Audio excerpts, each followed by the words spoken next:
Депутатите от ДПС и БСП отново оставиха България разграден двор за пришълците. С гласовете си управляващото мнозинство отхвърли предложението на партия „Атака“ да бъде подсигурена българската граница с изграждане на съоръжения по протежението й с Турция, както и предприемане на мерки по отношение на нарушителите й. Мерките, които МВР в лицето на министър Цветлин Йовчев представя, са неползотворни, отсекоха националистите. Те предложиха проект за решение, с който границата ни с Турция да бъде подсигурена със съоръжения по протежението й. От „Атака“ вече месеци наред настояват страната ни на практика да затвори границата си с Турция заради бежанците, които в огромната си част са просто пришълци, не бягащи от война, без документи, подвизаващи се под чужди имена. През последните дни вълната от незаконно преминаващи границите на Република България чужди граждани се засили до степен, че предизвиква все по-тежка и задълбочаваща се криза. Страната ни няма необходимия ресурс да поеме растящата лавина. До този момент правителството, както и специализираните органи, третират пристигналите в страната чужденци като бежанци, което е в противоречие с нормите на българското законодателство. Касае се за незаконно преминаващи държавната граница лица, по отношение на което следва да бъдат взети мерките, визирани в член 279, алинея 1 в Наказателния кодекс. В него ясно е казано, че всеки, който влезе или излезе през границата на страната без разрешение на надлежните органи на властта или макар с разрешение, но не на определените от това места, се наказва с лишаване от свобода до 5 години и глоба от 100 до 300 лева. До този момент обаче МВР не е предприело каквито и да било действия по отношение на който и да е от нарушителите за ангажиране на отговорността им, съгласно нормите на Наказателния кодекс. Безспорно е, че тези чуждестранни граждани не са бегълци по смисъла на международното право. В тази насока се сочи Женевската конвенция от 1951, както и Директива 2008/115 на Европейската общност. Не е известно какъв е броя на преминалите незаконно държавната граница, тяхното движение и местоживеене.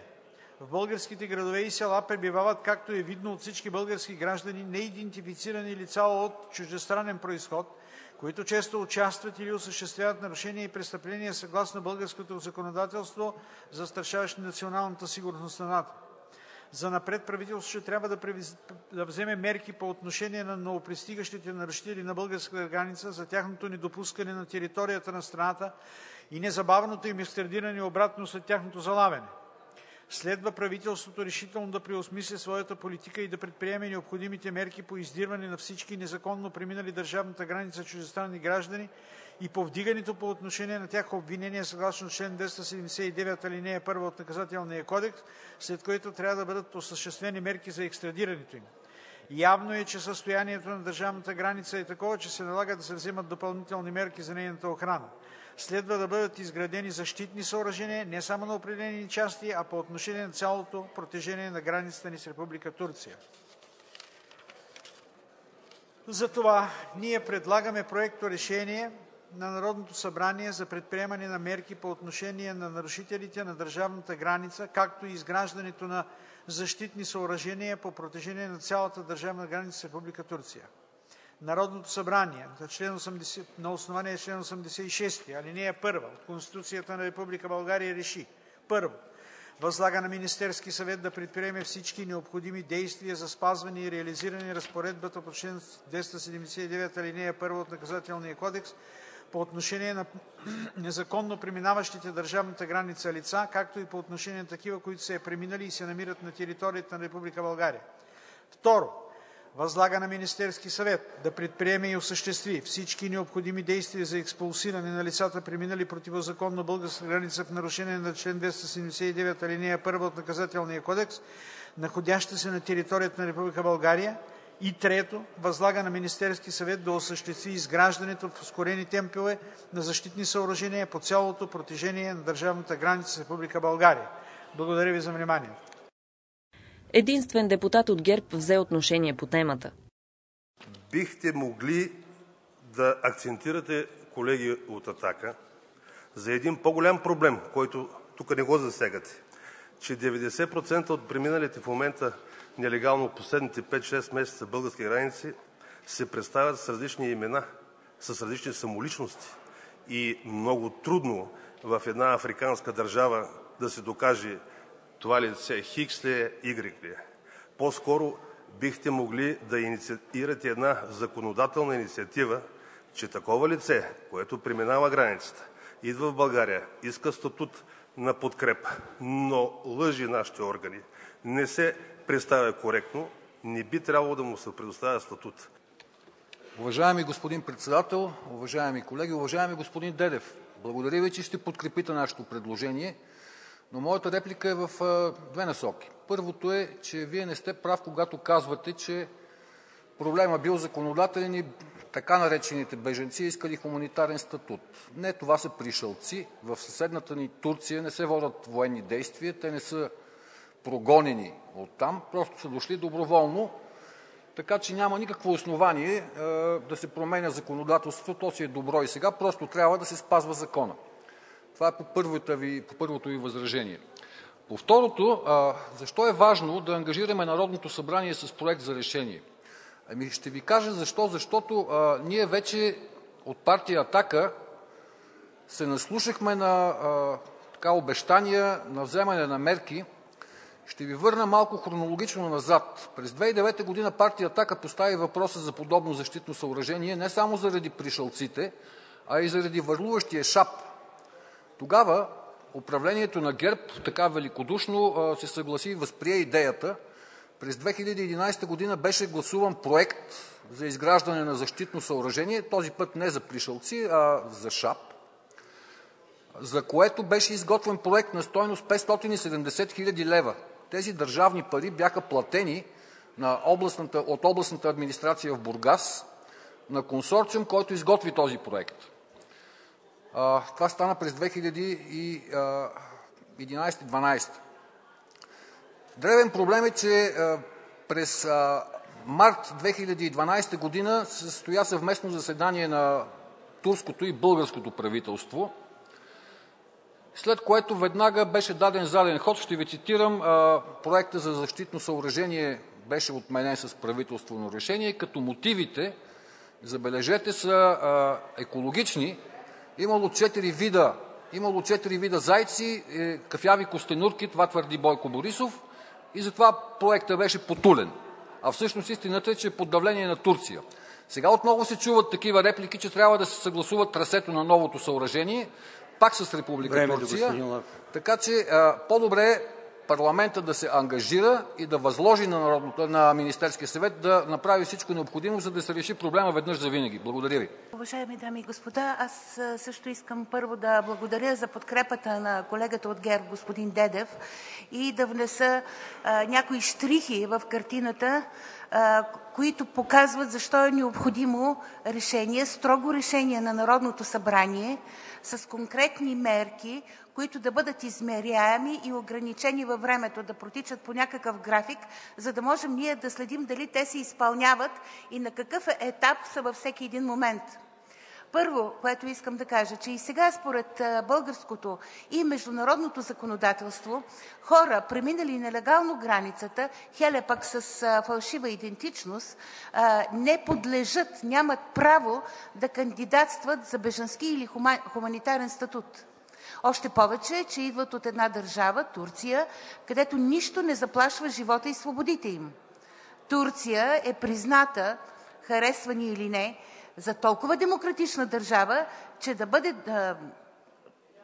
достойна да кандидатства за членство в Европейския съюз. Ние виждаме това и от тъй наречените пришълци, които не крият истинските си подбуди за това да платят. Те казват колко плащат на каналджии, за да ги прехвърлят в България, на територията на ЕС. Неотдавна председателят на Асоциацията на сирийците в България заяви, че на човек е било плащано, т.е. че в България има кръгове, които печелят от този трафик на човешки същества, както се нарича престъплението в международните документи, и че те получават по 7500 евро на човек, който са прехвърлили в България. Защото достатъчно е един да вземе статут на бежанец или хуманитарен статут и след това има право да доведе цялата си рода. При това забележете, не стига, че той е много често с фалшива самоличност, според МВР, според министъра на вътрешните работи Цветлин Йовчев от преди няколко дни, 80% от тях са с фалшиви самоличности.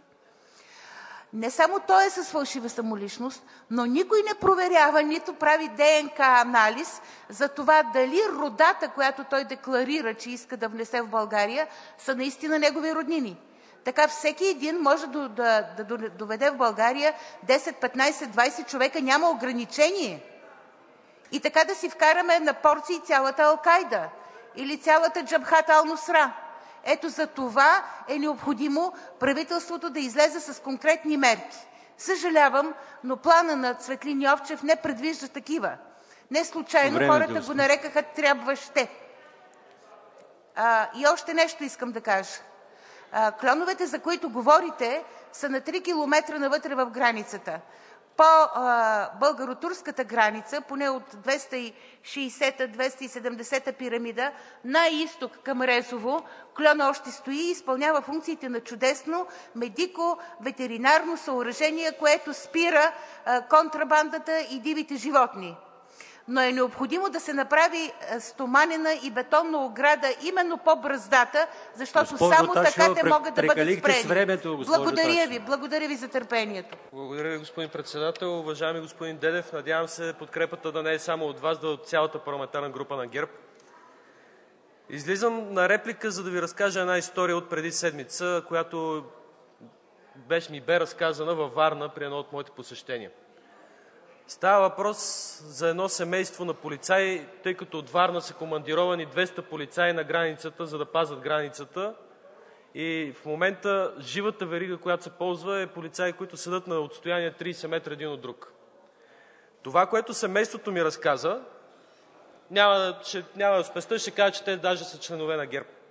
Това, което казаха, е за мен доста потресаващо. Майката каза, че сина ѝ се обадил едната вечер, казал, че на границата е доста страшно, тъй като се докарват с автобуси и камиони въпросните имигранти, дават се от турска страна, оставят се те да пресекат границата незаконно в България. Нашите полицаи имат нареждането да заловят, да арестуват всеки, който могат и да го върнат обратно, евентуално. Когато се опитат да върнат даден човек, на тях се стреля в краката им, в земята пред нашите полицаи.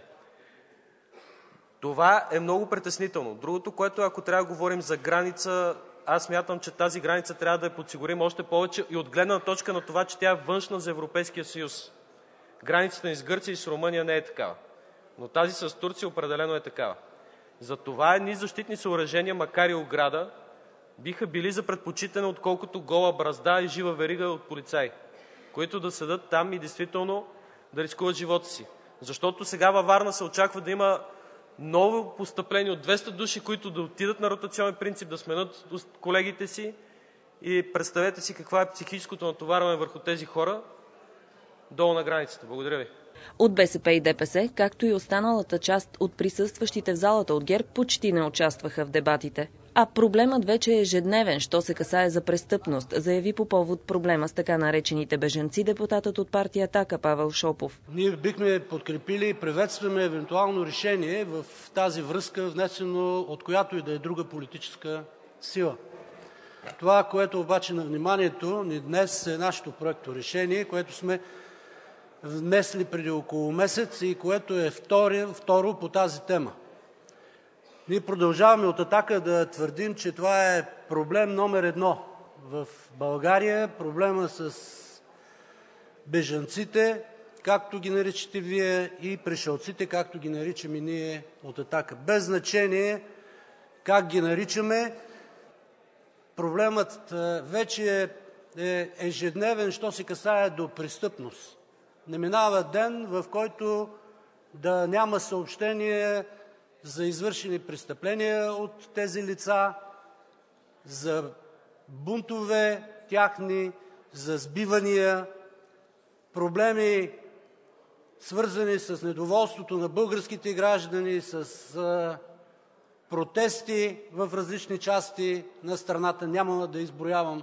Ако погледнем вестниците и телевизиите, ще видим, че това е тема номер 1 и такава ще бъде, което е съвсем естествено предвид нашето географско местоположение. И това ще бъде проблем, който от тук нататък ще бъде траен. Ние в момента сме пред първите големи проблеми за страната ни за десетилетия напред. Всички трябва да сме наясно, че една от длъжностните характеристики на нашата държава като територия, като част от колониалната система на Европейския съюз е да бъдем буфер. Разбира се, има и няколко други имаме предназначения, но като буфер е едно много важно предназначение да не допускаме да бъдем преграда, да бъдем филтър на напиращите от югоизток и от изток. Затова трябва да си изработим и адекватно законодателство. В пленарна зала бе поканен заместник-министърът на МВР Пламен Ангелов, за да коментира мерките на ведомството срещу проблема. Оказва се обаче, че те не са достатъчни, но управляващите са непреклонни в твърдението си, че правят най-доброто. Ангелов изведе като много скъпо за държавата изграждането на съоръжения по протежението на границата ни с Турция.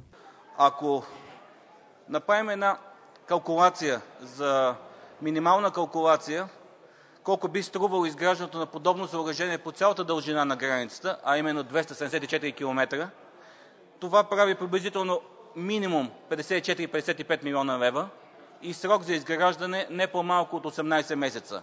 Това е, ако приемем, че условията по цялата граница са еднакви, но вие знаете, особено предполагам народните представители от този регион, че става въпрос за Странджа планина, Резовска река, условия, които са изключително сложни, така че най-вероятно този предварителен разчет ще бъде няма да бъде точен.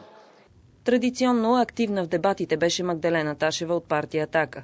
Тя нарече границата ни виртуална и несъществуваща, което е заключение от посещението и на място миналата седмица.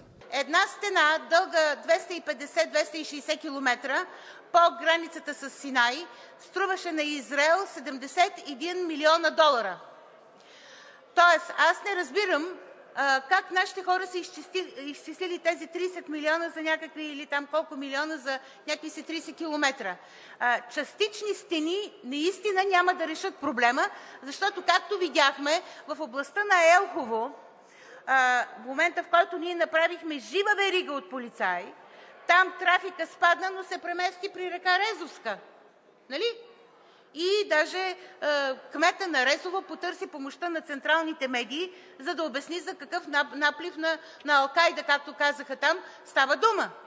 Тоест, няма смисъл да запушваме една дупка, да оставаме на друго място свободна територия, трафикантите от турска и от българска страна да си вършат бизнеса. Трябва ни цяла стена. Съждение от типа и да издигнем стена, тя няма нищо да направи, няма да бъде особено ефективна, защото те ще правят проломи и пробойни в нея, не отговаря на истината. Искам да посъветвам ръководството на МВР да гледа по-често телевизия CNN и да следи интервютата на израелския премиер Нетаняху. Неотдавна той откри поредната стена, този път издигната по границата с Египет през Синай, и каза, че потока на нелегалните имигранти през тази стена е паднал почти до нулата. Той е секнал около 10 пъти, още докато я строяха, намаля наплива на трафикантите и на трафикираните лица от Судан и Черна Африка. Тоест, стената работи, стените работят. Те работят при границата на Европейския съюз по границите на анклавите Сеута и Мелила в Марокко. Те работят в Израел. Стената работи и в Гърция. Затова именно те бяха пренасочени към България. Тоест, трафикантите бяха насочени към България. В изявленията както на преждеговорившия, така и на цялото ръководство на МВР, както и на Държавната агенция за бежанците, ние не виждаме да бъде отчитан един много важен факт, че това преселение на ислямски маси към България става по силата на трафика на човешки същества. Тежко престъпление по международното и националното право. До сега не сме чули нито един трафикант, например турски или български, да е бил задържан, изправен пред медиите и разобличен. Да бъде направен юридически анализ на трафика, който всъщност, чието резултат всъщност са тези 11 или 12 хиляди пришълци, които преминаха от Турция в България. Освен това, изречения като полагаме огромни усилия да убедим нашите партньори в европейското семейство, че така, показва, че това правителство се ръководи пак от съображение да угодничи някому навън, а не да изпълнява българския национален интерес.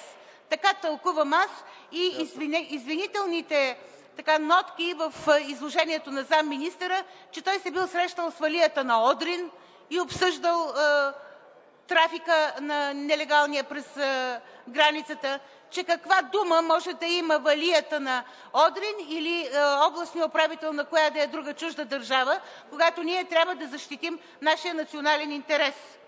Така, не е вярно, господин замминистре, че инженерното съоръжение или възпрепятстващото съоръжение, или там какъвто вие си искате ефемизъм за гранична стена, отговаряло на общи интерес. Това просто не е така. В интереса на Турция е границата да остане такава, каквато е сега, разграден двор. Ние бяхме на границата, изминахме километри по бръздата. Границата е една канавка широка 50 см, някога е била дълбока 30 см, а сега е тревясала и пълна с боклуци. И единствената грижа на прииждащите от турска територия да направят един лек скок, да прескочат тази канавка и стъпат ли на българска територия, те нямат връщане по силата на сегашния закон. Те даже махат отдалеч на джиповете на нашите граничари, за да дойдат да ги вземат и по-бързо да отидат на топло в бежанския център. Това е истината за българската виртуална, несъществуваща граница по турско-българската линия. Има политически указания гранична полиция да не връща пришълци от Турция, заяви Ташева.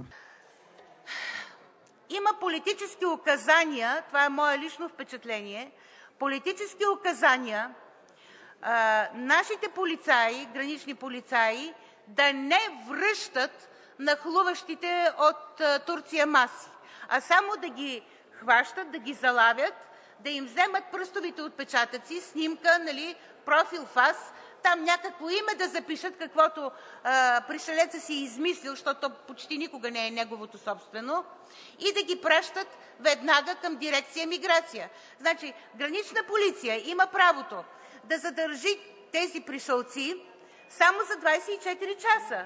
Тя ги третира като всеки друг нарушител на закон в България. Оттам нататък ги предава на дирекция миграция. Дирекция миграция трябва да установи кой терорист, кой не е терорист, кой е обикновен убиец и така нататък, кой има основания, кой няма. Очевидно става дума за подмяна на българското население, заяви Ташева след гласуването. Тя призова населението да реагира остро на този заговор. Според нея, коалицията на ДПС и БСП е действала като юмрук срещу българския национален интерес.